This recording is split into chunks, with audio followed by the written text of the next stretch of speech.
última palestra desse encontro, nós vamos ter o prazer de ouvirmos o doutor César Brito, que vai nos falar sobre da Lei 13.467 de 2017, a medida provisória 873 de 2019, a asfixia do custeio sindical. E para nos dar essa palestra, eu convido à mesa o doutor César Brito.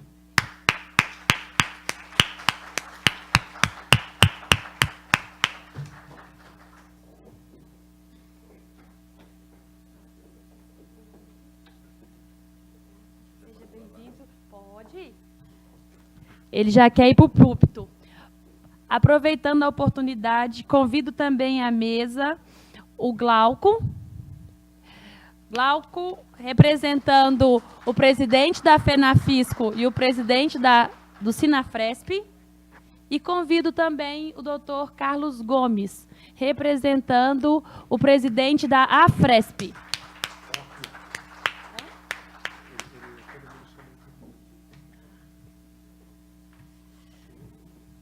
Doutor César Brito é advogado, ex-presidente da Ordem dos Advogados do Brasil, Ordem Nacional, membro vitalício da Ordem e também é autor de diversos trabalhos literários e congrega em diversas entidades de advogados nacionais e internacionais, como UIT, ABRAT, JUTRA e AB. Dedica-se especialmente aos temas do direito do trabalho e é membro fundador da Associação Brasileira de Juristas pela Democracia. Muito obrigada pela presença e o púlpito é todo seu. Agradecer o convite. Quando Carol esteve no escritório falando da importância desse encontro, Gabriela, e evidentemente que, tendo participado já de um deles, não poderia deixar de comparecer, até para procurar compartilhar algumas reflexões sobre esses dias tão difíceis que estamos vivendo, sobre esses dias tão complexos para o movimento sindical, para a advocacia que dele se dedica, e para nós, enquanto seres humanos. Chamo esse tempo de tempo das máscaras caídas, que nós construímos regras civilizatórias, regras de convívio entre pessoas, regras de respeito entre instituições, regras que pautavam as nossas vidas, inclusive vidas em família. Repentinamente, essas regras caem, as máscaras caem, e as pessoas se assumem sem máscaras, efetivamente como elas são, sem preocupação com o outro, sem preocupação com a civilização, com a própria humanidade. Por isso que quando alguém tem ódio, externa o seu ódio. Quando alguém tem a misoginia no coração, externa a misoginia, sem disfarce. Quando tem preconceito, exerce o preconceito abertamente. Daí porque as nossas brigas públicas, as brigas na família, e o WhatsApp contribui para propagar esse mundo sem regras, porque é você e o próprio WhatsApp, você é a rede social, sem um grilo falante, sem ninguém lhe dar um sinal, dizendo, está errado, segura, não é correto. E aí essas brigas entre nós mesmos, briga nos trabalhos, irmãos brigando, porque as máscaras caíram. Se isso é bom ou se é ruim, o tempo mostrará, e farei algumas reflexões, se o tempo também permitir, para fazer. Peço desculpa por ter chegado atrasado, o avião atrasou, mas eu tinha marcado muito para chegar em 14h, para termos tempo de conversarmos, mas voltarei muito rápido, por conta desse mesmo tempo. Eu não tenho parado muito de viajar. Sexta-feira já estarei aqui em São Paulo de volta. Esse mês, Rio de Janeiro, o interior do Rio também, Minas Gerais, Bahia, porque as pessoas, nesses tempos, também estão procurando soluções, estão procurando debater. E é importante isso. Esse é o lado positivo que eu enxergo e vou tentar aqui postular, propor, refletir. Primeira pergunta que se faz: essa reforma trabalhista, que não carinhosamente chamo, que transformou a CLT, não carinhosamente, em consolidação das lesões do trabalho, em que se procurou consolidar todas as decisões contrárias ao trabalhador, procurando coisificar a pessoa humana, transformar o trabalhador em coisa a ser apropriada pelo menor preço, nesse sinônimo de modernidade. Moderno é pagar pouco. Moderno é poder competir entre países em que a regra será a de não pagamento integral das remunerações garantidoras da dignidade da pessoa humana. E essa outra medida provisória, ainda em curso, que retira, a primeira retirando a contribuição sindical compulsória, e agora essa última, na tentativa de retirar as mensalidades sindicais, não são regras, não são normas de começo de um novo tempo. Também não são normas de fim desse mesmo tempo. São regras que vão se somando a várias regras que vão surgindo nesse tema tão complexo, tão difícil, que é entre as pessoas que se julgam no direito de ter a propriedade das pessoas e das coisas, em conflito com as pessoas que se julgam no direito de ser pessoa humana. Esse é o grande conflito que sempre dividiu a humanidade. Não é de agora, com essas duas normas. É um conflito milenar. Basta lembrarmos que as pessoas guerreavam no passado, não só no Game of Thrones, que vai terminar agora domingo, estarei lá assistindo, mas não só aquelas guerras de busca de trono, mas as pessoas guerreavam no passado para ter mão de obra escrava, para alimentar seus sonhos de suas vaidades. A mão de obra escrava está por trás das maravilhas do mundo antigo. As pirâmides do mundo antigo, construídas com mão de obra escrava dos hebreus, o jardim suspenso da Babilônia, construída com mão de obra escrava, e assim sucessivamente. Roma, que nós chamamos que a mãe da república, da coisa pública, centrava sua história no trabalho escravo. A Grécia, mãe da democracia, centrava seu trabalho também no trabalho escravo, inclusive das mulheres que não tinham direito a ter direitos. É sempre esse conflito entre se julgar no direito de ter a propriedade das pessoas e das coisas e o não. Eu não sou propriedade, eu me recuso a ser propriedade. Eu sempre cito duas revoluções que nós apontamos como muito importantes na vida da humanidade. A Revolução Francesa, igualdade, liberdade e fraternidade, e a Revolução Estadunidense, um homem, um voto. Você vê essas duas grandes revoluções, a dos Estados, as duas contra essa ideia de que as pessoas são melhores do que as outras, porque nasceram em berço esplêndido, ou com sangue azul, para dizer, não, todos são absolutamente iguais. As duas revoluções que trazem essa novidade, uma guilhotinando o clero, guilhotinando reis, a outra implodindo a ideia de que o rei tem direito de mandar só pelo simples nascer. As duas, nem elas que falavam uma nova língua, nem elas conseguiram acabar com o trabalho escravo. Nos Estados Unidos, o trabalho escravo persiste até a emenda 13, depois de uma guerra civil. E a segregação persiste até os anos 60, com Martin Luther King, aliás, que não acaba. No Brasil, o trabalho escravo, 13 de maio agora, que se comemora, também foi um dos outros países a acabar oficialmente com o trabalho escravo.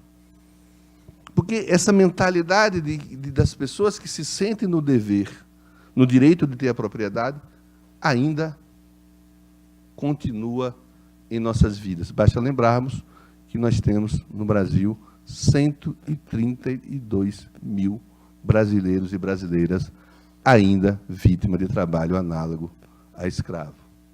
E, em tempo de máscaras caídas, o governo anterior, basta até uma portaria do Ministério do Trabalho, impedindo a fiscalização dessas terras que exploravam mão de obra escrava.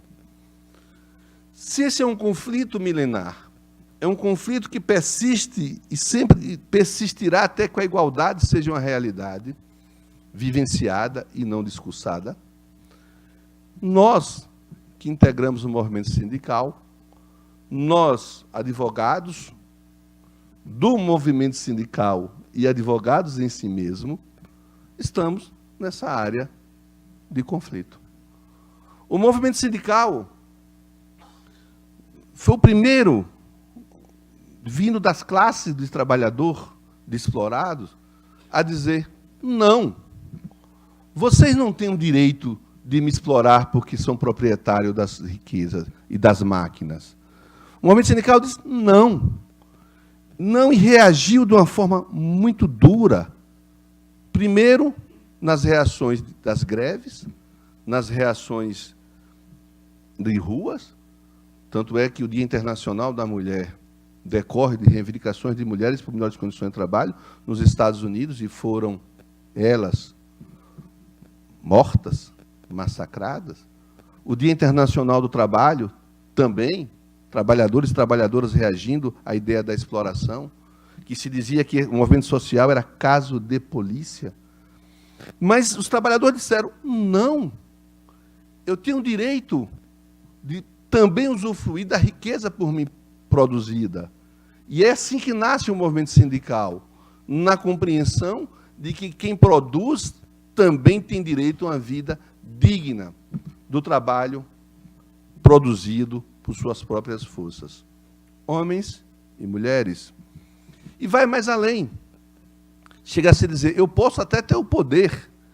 Em 1917, dois exemplos típicos, só para citá-los: a Revolução Bolchevique, que seria tido como revolução, o governo dos trabalhadores, e, no mesmo ano, a primeira Constituição, que é a Constituição Mexicana, que abole a propriedade privada. Queria que vocês imaginassem como alguém que se sente na propriedade, no direito de a propriedade das pessoas e das coisas, reagiriam quando alguém diz: você não tem esse direito. Como as pessoas iam reagir a esse avanço da classe trabalhadora? Como o mundo do capital reagiria? Duas formas, ou várias formas. Uma, com a repressão, que é o fascismo, 1922, Hitler, em 1933, Salazar, em 1933, Franco, em 1937, com repressão, com morte, transformando os trabalhadores em inimigos e vários deles colocando em campos de concentração, que, aliás, com mão de obra escrava, sendo apropriada pela IBM, pela Ford, que usava o trabalho escravo dos judeus para alimentar a indústria de guerra. E a outra fórmula, a forma mais inteligente, a fórmula que eu chamo de ceder os anéis para não ceder os dedos, a criação do Estado Social, a concessão de direitos. E a Igreja é parceira na Rerum Novarum e na 40º ano, que coincide com o Papa Pio XI e Mussolini.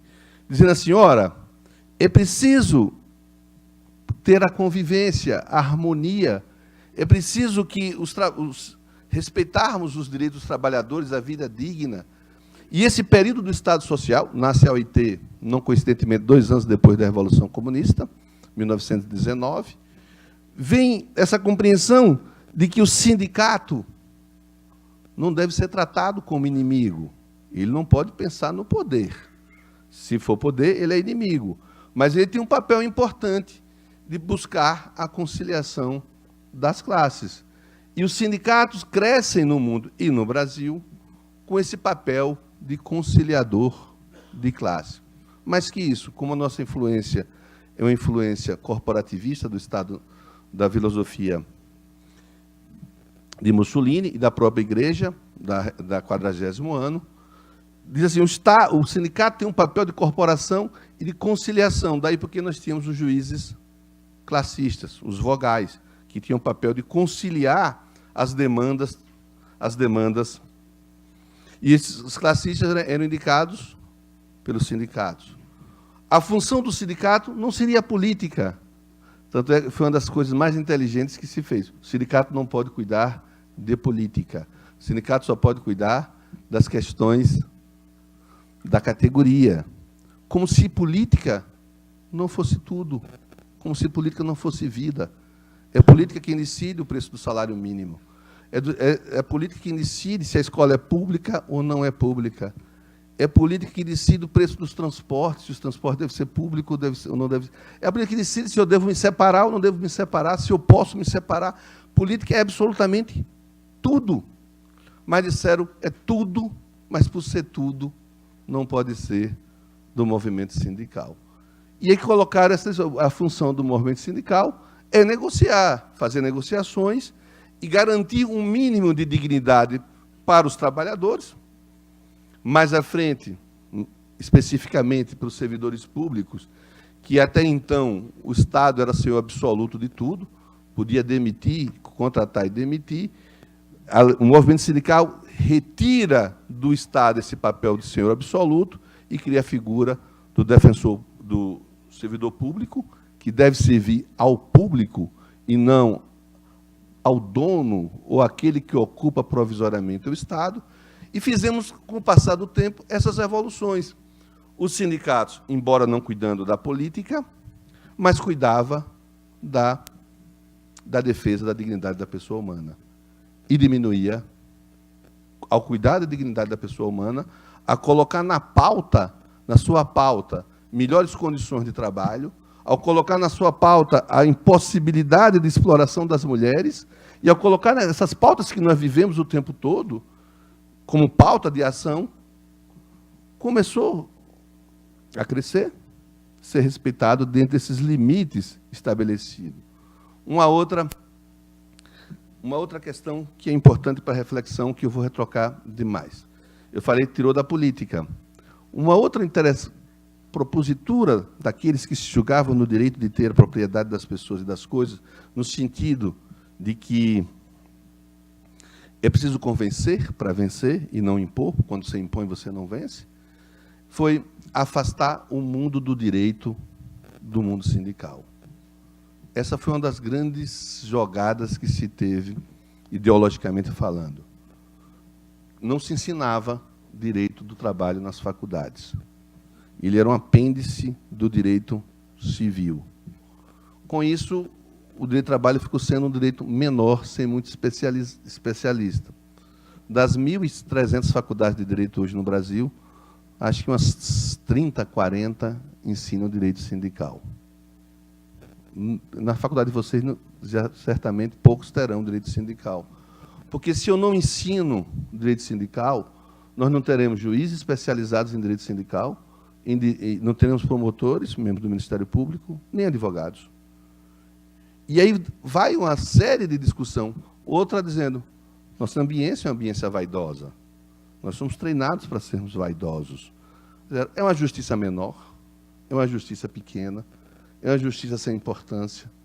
Lembro-me, quando saí do movimento estudantil para a advocacia militante, minha advocacia é muito centrada nos direitos humanos, e é incluindo servidores públicos, trabalhadores negros, mulheres, índios. E eu lembro quando o meu reitor dizia assim, Brito, você vai para a Justiça do Trabalho, aquela justiça menor, a feira, não dignifica a sua inteligência. Então, você coloca com esse requisito de afastar o mundo do direito do mundo sindical. Outra, não se pagava honorários advocatícios, era dispensável a presença do advogado na Justiça do Trabalho. E por que se afastar o advogado do movimento sindical? Qual a ideia de afastar o mundo do direito do mundo sindical? Do meu lado, do nosso lado, como advogado, Nós sabemos que nós somos treinados, e é uma regra na nossa lei, dizendo que o medo de parecer impopular perante a opinião pública ou desagradar a autoridade pode deter o advogado no seu mistério. Nós somos treinados, numa palavra mais simples, que você dá falar nos seus vídeos, tem que ter uma palavra mais simples. Nós somos treinados, ensinados a sermos chatos. A nossa função é sermos chatos. Nós brigarmos por direitos. Doa quem doer, desagrada, desagradar. Nós somos treinados para isso. Por isso que nós somos odiados pelos que exploram. Por isso que nós somos odiados por aquelas pessoas que não compreendem a importância da pessoa humana. Napoleão Bonaparte dizia, por mim, cortava a língua de todos os advogados. Lênin dizia, advogados, nem os do partido. E ele era advogado, falava de conhecimento próprio. O sonho do general ditador João Batista Figueiredo, aquele que gostava mais de cheiro de cavalo do que cheiro de povo, e algumas pessoas têm saudade dele, dessa época, ele dizia que o sonho dele era colocar o Maracanã cheio de advogados e tocar fogo. Porque nós somos chatos. Daí o afastamento, a tentativa de afastar o mundo do direito do mundo sindical. E eles sabem disso quando fizeram a Justiça do Trabalho, que era administrativa, sem importância nenhuma, e a Justiça do Trabalho, porque composta por advogados, membros do Ministério Público e magistratura, modifica a sua função inicial e se transforma numa justiça de proteção. Mínima, mas de proteção. Mas uma proteção mínima que atrapalhava aqueles que se sentem, repito, proprietários das pessoas e das coisas. E por isso querem acabar com a Justiça do Trabalho. Não por seus defeitos, que são muitos. A morosidade, o reconhecimento da não estabilidade do emprego, nós temos dificuldade em causas que garante o emprego, a dificuldade que um ciúme, que eu chamo ciúme, não é ciúme, é aquela regra prevista na Bíblia, que é o pecado da inveja, a inveja com os advogados no que se refere aos honorários, a inveja em relação aos dirigentes sindicais, quando vão combater, todos esses defeitos, mas ela não está sendo punida pelos defeitos, ela está sendo proposta a extinção pelas virtudes, porque nós conseguimos construir a justiça mais respeitada, mais conhecida do Brasil, segundo os dados do CNJ. Aí querem acabar com a Justiça do Trabalho. Lembro-me quando fui para a audiência pública lá no Senado, desculpe-me, na Câmara dos Deputados, tinha um panfleto da Confederação Nacional da Indústria, dizendo assim, tem que extinguir a Justiça do Trabalho, porque no Brasil tem 100 e tantos milhões de processos e a Europa não tem.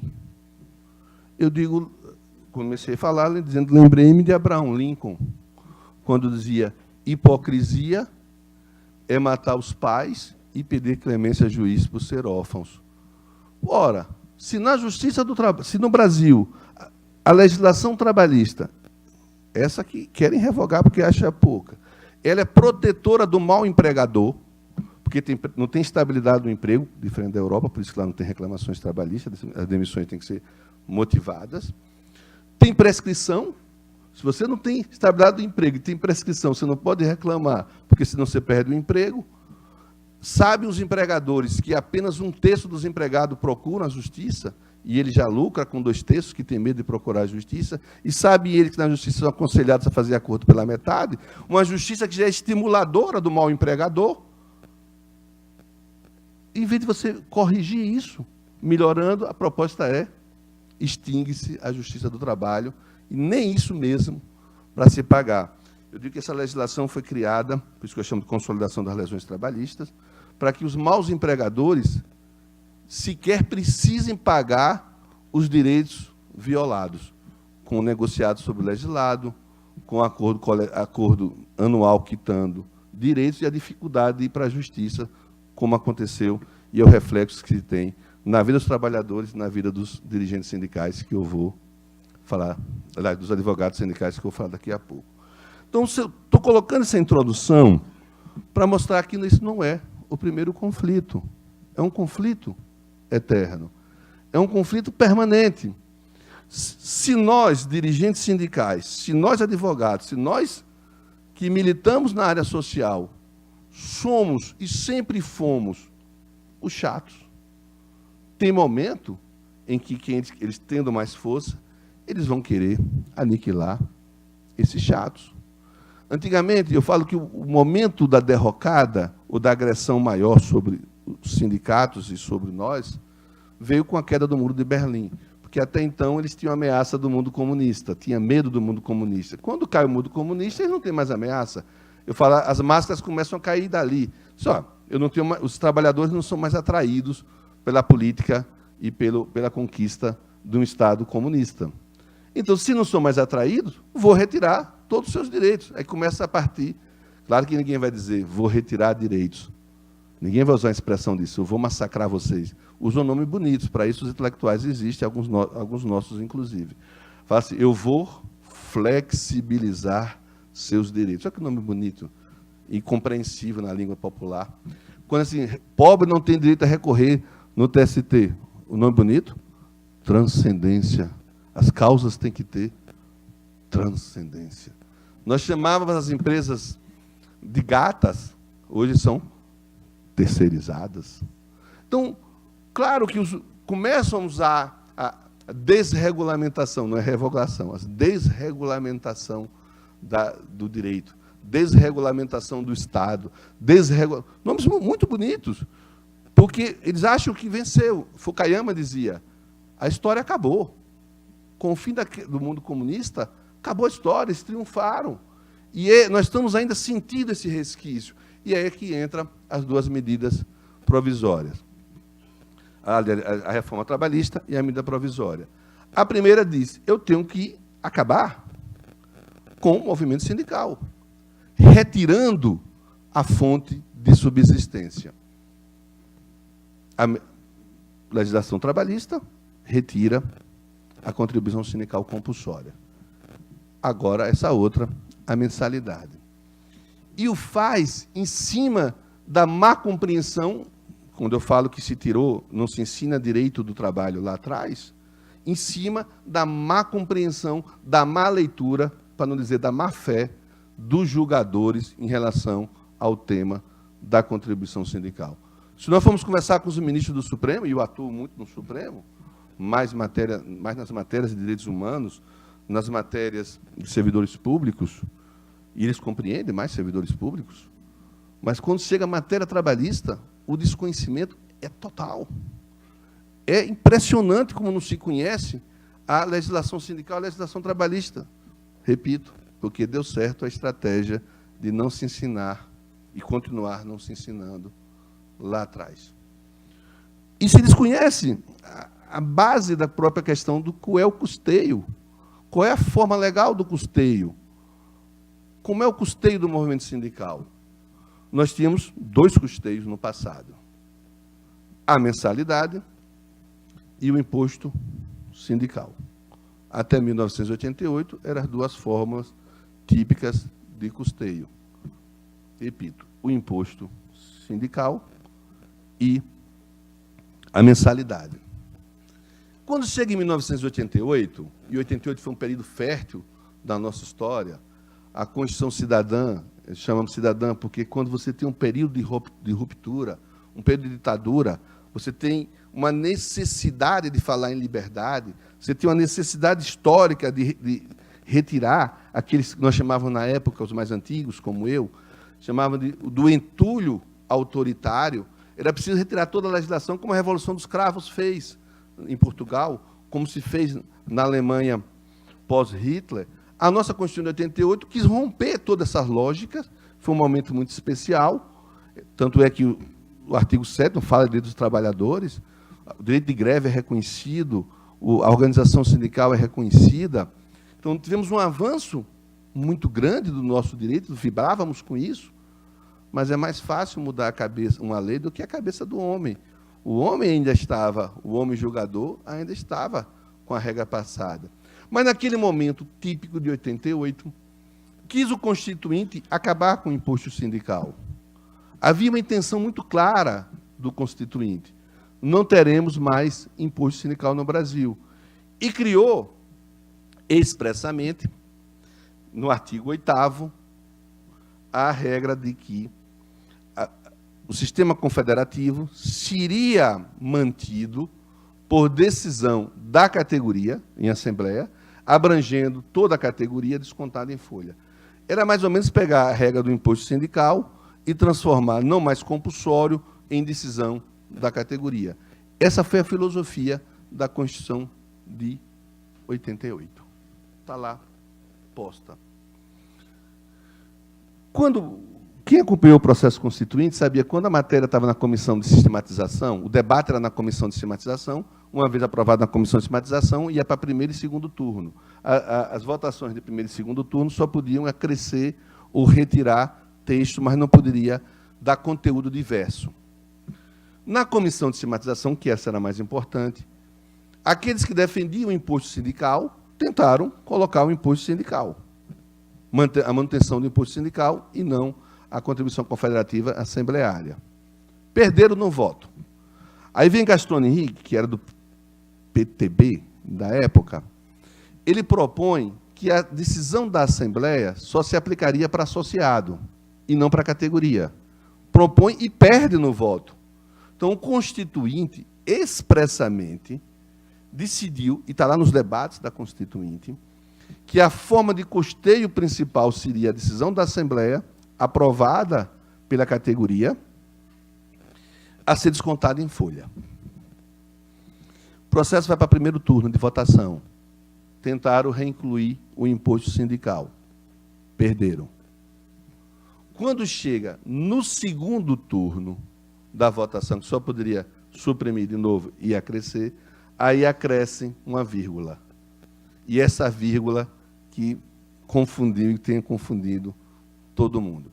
Então, manteve-se aquela regra intacta, o sistema confederativo será aprovado em assembleia para a categoria descontada em folha, vírgula, independentemente da contribuição fixada em lei. E aí gerou toda a discussão. Independente da contribuição fixada em lei, nós tínhamos a CLT fixando ainda a contribuição. O imposto sindical passa a ter o nome contribuição, porque a expressão é independentemente da contribuição fixada em lei. E aí passamos a ter 3 fontes de custeio.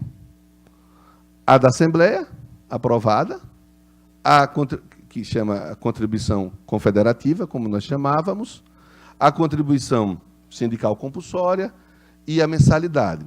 Depois eu vou falar da outra, da contribuição negocial assistencial, que também ela é muito importante e ela é vítima dessa confusão do sistema de custeio. Ora, como vocês poderiam imaginar, na cabeça do julgador, ou na cabeça daqueles que não queriam e não querem o fortalecimento do movimento sindical, eles vão dizer, vocês vão ter 2 fontes de custeio fortes, vocês vão se fortalecer, vocês vão ter dinheiro para carro de som, vocês vão ter dinheiro para jornal, para remunerar advogados, para fortalecer e tirarem o lucro e no Estado, tirar a ideia dos governantes que se acham dono do Estado e são coibidos nessa compreensão de ser dono do Estado pela força dos movimentos? Claro que não. E aí começa toda uma reconstrução jurisprudencial contra a vontade expressa do Constituinte. A primeira foi quando se discutiu e resultou na súmula 666. Para quem não sabe, 666 é o número da besta. Pode ser coincidência ou não, para quem é místico. Mas o Supremo, no debate, que vale a pena ver o debate do Supremo sobre a contribuição sindical confederativa, quando Marco Aurélio aponta o Ocasio Legis, aponta a história do debate, e dizendo que havia uma intenção muito clara de manter um sistema confederativo por decisão de assembleia, para todo mundo, para toda categoria, e o Supremo disse que não, contra a vontade expressa do Constituinte, dizendo que a contribuição sindical compulsória, a contribuição sindical confederativa, manter o sistema confederativo, só vale para afiliado. Primeira decisão contra a vontade expressa do Constituinte. A Bacuré até brinca, então nós temos uma norma estatutária, uma norma de estatuto interno, de caráter constitucional. Porque se for para aplicar só para associado, não precisa da Constituição, basta o estatuto dizer isso. Qualquer estatuto de sociedade, qualquer estatuto de associação pode definir contribuição, pode contribuir mensalidade. Então, precisariam de uma Constituição federal dar status constitucional, uma norma regulamentar. Não, mas perdeu, resultou na súmula 66, que depois é convertida em debate em súmula vinculante. Pois bem, então passamos a ter aí as 3 contribuições: mensalidade, a contribuição aprovada em assembleia para associados e a contribuição sindical compulsória, que nós tentamos no Supremo na época e quase ninguém mais executou. Por que ninguém quase usou essa modalidade? Porque nós tínhamos a contribuição sindical compulsória. Então, havia um bipagamento, os dois com a mesma função de manter o sistema confederativo. E nós relaxamos na discussão dessa principal, que era a decisão assembleária. O movimento sindical todo relaxou, ninguém se preocupou muito com ela. E tinha uma outra, que era a taxa de luta. A negociação, nos resultados do acordo coletivo, se nós tivéssemos um ganho, havia um repasse, que chama taxa assistencial, ou a contribuição assistencial, em função do aumento e do ganho que a categoria tinha, que se aplicava à categoria. E aí o Ministério Público, para não perder o costume, é um dos grandes adversários que temos nessas questões coletivas, é como se eles quisessem ter a exclusividade da luta dos direitos difusos, dos direitos coletivos. O Ministério Público começa a dizer, não, essa também não pode, essa tem que ter autorização expressa do trabalhador, onde começa a aparecer a primeira autorização expressa. E o TST também, em decisão sumular, acho que é a súmula 119, também diz que essa precisaria de autorização. Mas, quando você vai olhar os debates do TST, eles têm o mesmo fundamento. Existe a contribuição sindical compulsória. Vocês estão cobrando por um serviço que já tem, que é compulsório. A lei já disse que você tem. Então, essa história da contribuição sindical compulsória, como fonte de custeio, ela viciou o debate das outras. Porque se eu tenho uma, eu não precisa da outra. A contribuição sindical compulsória, né, tem aquela função de manter o assistencialismo, de defender a categoria, papapá. Só que essa cai um ano retrasado. Não tem mais, e o Supremo nega a sua própria jurisprudência, que o Supremo dizia o tempo todo que a contribuição sindical compulsória valeria para a categoria, tinha natureza, quando ele vai discutir a súmula 66, e a coisa dizia que tinha natureza compulsória, a outra não tinha. Quando ele usa o fundamento para dizer que a da Assembleia não é compulsória, ele usa o fundamento da contribuição sindical compulsória. Aquela é compulsória, aquela vale para todo mundo. Aquela tem natureza tributária. Depois, agora, ele convalida e diz que não tem o caráter compulsório e mantém a decisão do governo Temer de que ela precisa ser prévia e expressa. Eu acho que nós, no movimento sindical, inclusive nós, advogados, erramos muito quando espalhamos que a redação era prévia, expressa e individual. A CLT nova, ou velha, dependendo da interpretação que se dá, falava que a contribuição prévia e expressa. Não falava individual. Porque prévia significa, eu convoco uma assembleia, previamente. A assembleia decide, expressa. Mas aí nós começamos a colocar na cabeça que dizia individual, e fomos para o Supremo até alguns dizendo que falava que estava exigindo a autorização individual. A lei não dizia, essa nova sim.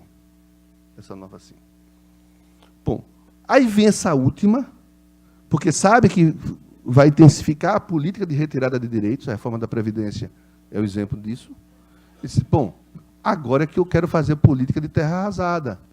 Tira a quarta fonte de custeio, a mensalidade. Então, nós não temos nenhuma fonte de custeio ainda claramente assegurada. E, espertamente, ela faz uma redação para dizer que todas essas 4 fontes de custeio distintas são chamadas de contribuição sindical, da mesma nomenclatura. E aí gera uma confusão muito grande que nós temos dificuldade de esclarecer para as pessoas. As pessoas não sabem que são 4 fontes de custeio distintas, com fundamentações distintas, com regras distintas. Nem o Supremo, porque eles já tinham confundido lá atrás as outras e confundiam na contribuição sindical. E o interesse e a intenção clara de retirar o nosso mecanismo de subsistência e de reforço está aí assegurado. Essa é uma etapa. É uma etapa perdida? Eles venceram de vez? Tenho a impressão que não.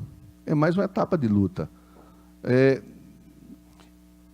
Esse episódio promoveu algumas coisas que eu há muito tempo lamentava não estar acontecendo, principalmente para nós, advogados do movimento sindical. Eu sou de uma geração mais antiga, que não tinha esses aparelhos modernos que tem hoje, que é o WhatsApp, mundo virtual, Facebook, as pessoas conversam muito rapidamente.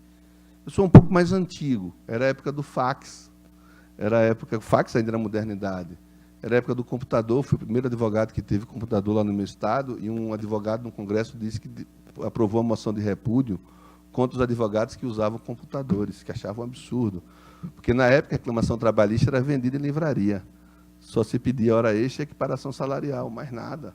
Aí chega a gente, essa geração, falando em confisco salarial, confisco, danos morais coletivos, ações cautelares, e os computadores com planos econômicos, multiplicando ações plurimas.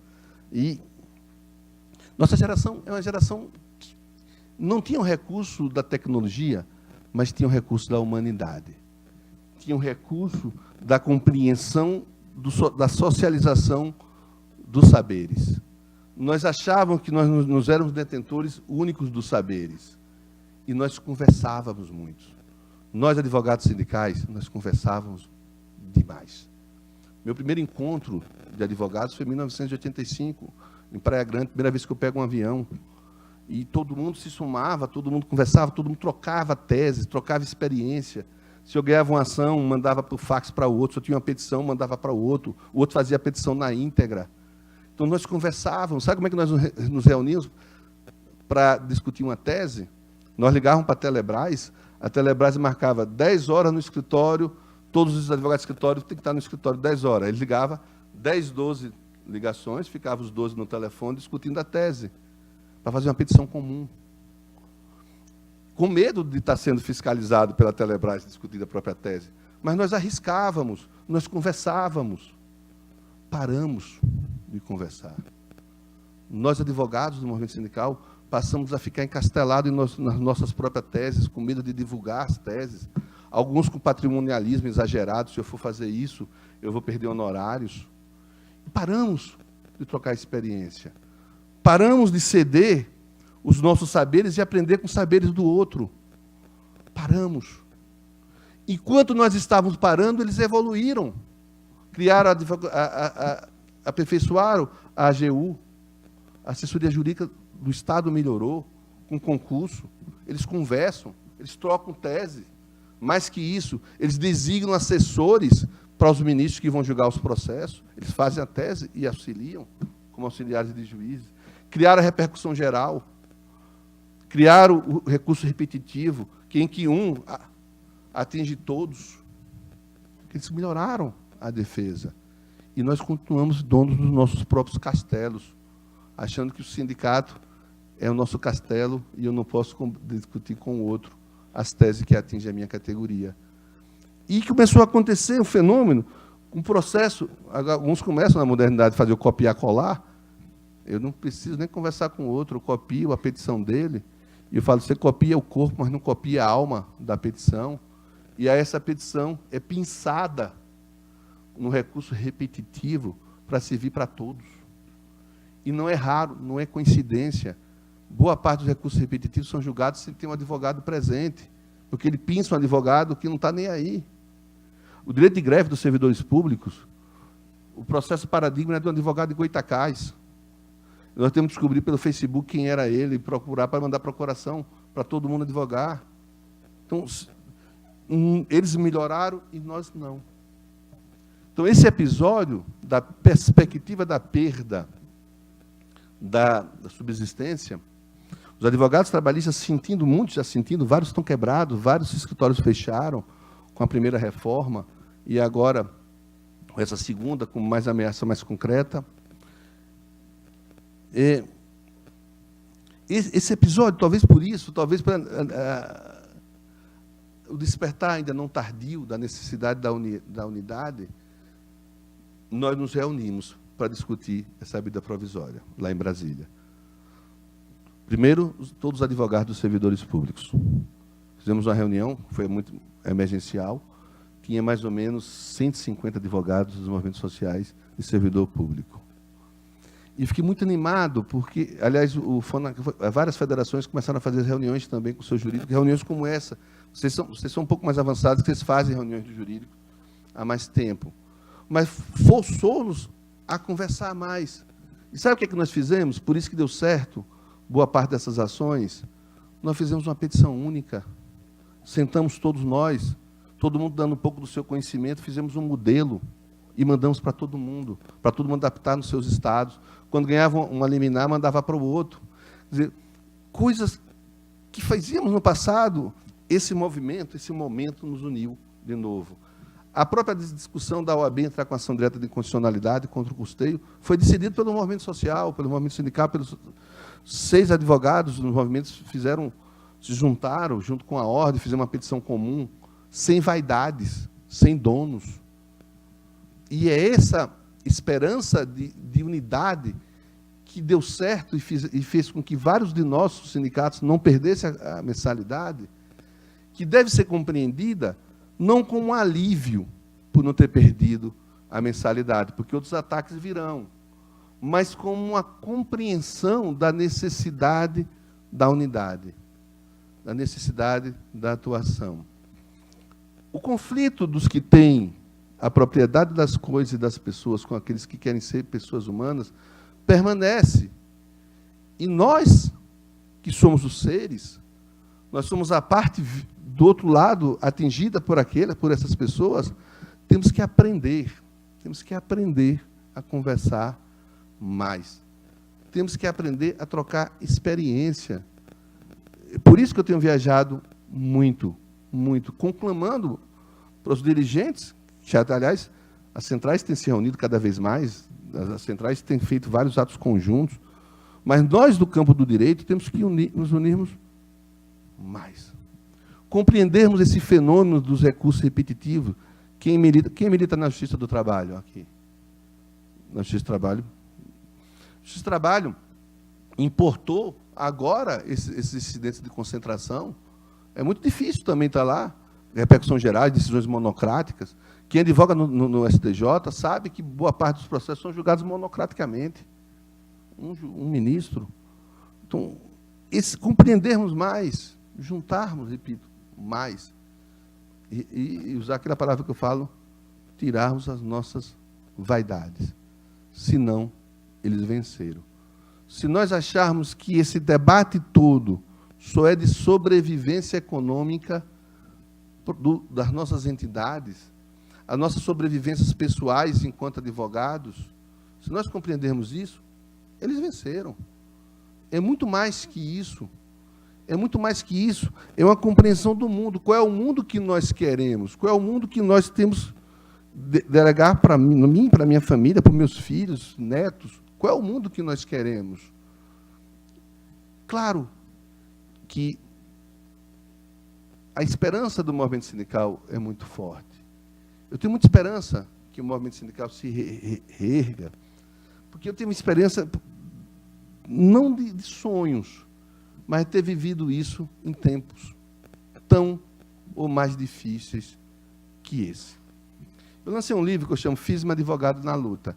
Eu não trouxe para cá porque era muito pesado, eu não queria estar com medo de chegar muito atrasado, não queria despachar nada para fazer a doação, porque ele é muito importante, porque eu retrato o que era o movimento sindical entre 1985 e 1990, que era um período tão difícil quanto.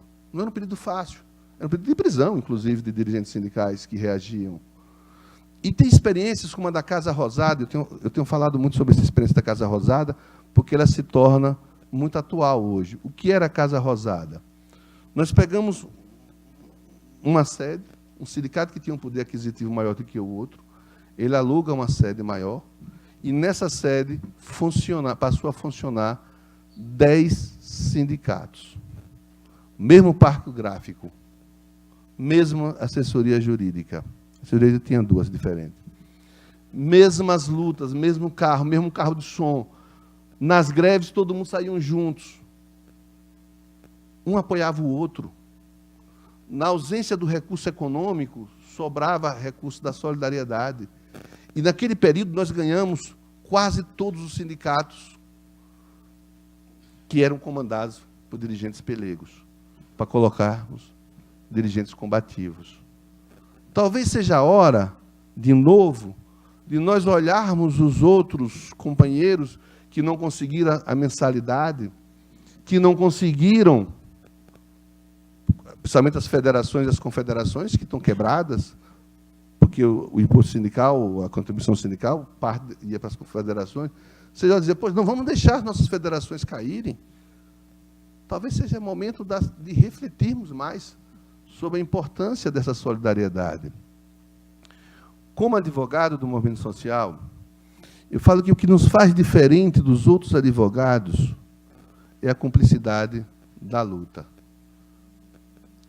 O advogado sindical, ele é diferente, porque nós temos que ser cúmplice das dores, dos sonhos, dos sentimentos dos nossos companheiros, que o direito nos faz chamar de clientes. Nós temos que ser solidários com ele também. Aliás, o honorário advocatício passa a ter um papel muito importante na distribuição também disso. Acho que os honorários advocatícios, nesse momento de crise, ele passa a ser uma peça importante na sobrevivência de vários sindicatos, das entidades sindicais. Nós temos que compreender também muito isso. E ficarmos a cavalheiro, porque o Supremo disse que os honorários pertencem ao advogado, todos eles, os contratuais, os sucumbenciais, e é possível acumulá-los, mas pertence ao advogado, mas o advogado pode doar também parte do que recebe. Então, esse é um momento especial, e eu sou muito feliz com ele. Eu vou concluir por tempo esgotado, para dizer que eu não sou um pessimista, eu sou um otimista. Quando eu falo que eu vivo, e falei na introdução, o tempo das máscaras caídas, é porque, diferente do passado, quando alguém não gostava de mim, ele abria um sorriso largo e dizia que eu era um cara legal. Quando alguém achava que, por ser nordestino, eu era um cara porreta, um cara porreta, tem um sotaque engraçado, um secato bonito, ele não tem mais vergonha de dizer que eu sou menos inteligente, que eu sou alienado. Não tem mais. Isso, para mim, me dá esperança, isso me motiva, porque, diferente do passado, eu conheço meu adversário, ele não mente mais para mim. E quando eu conheço meu adversário, faz-me lembrar uma lição de Sun Tzu na Arte da Guerra. Ele diz assim, quando você se conhece e não conhece seu adversário, você perderá a guerra. Se você conhece seu adversário e não se conhece, você tem chance de ganhar a guerra. Mas se você se conhece e conhece o seu adversário, a vitória é certa. Eu me conhecia, não conhecia meu adversário, porque ele estava disfarçado em máscaras. Hoje eu conheço. Por isso eu tenho esperança que vamos superar e vencer, e voltarmos a falar em unidade, solidariedade, fraternidade e um mundo mais justo e igual para todos. Obrigado.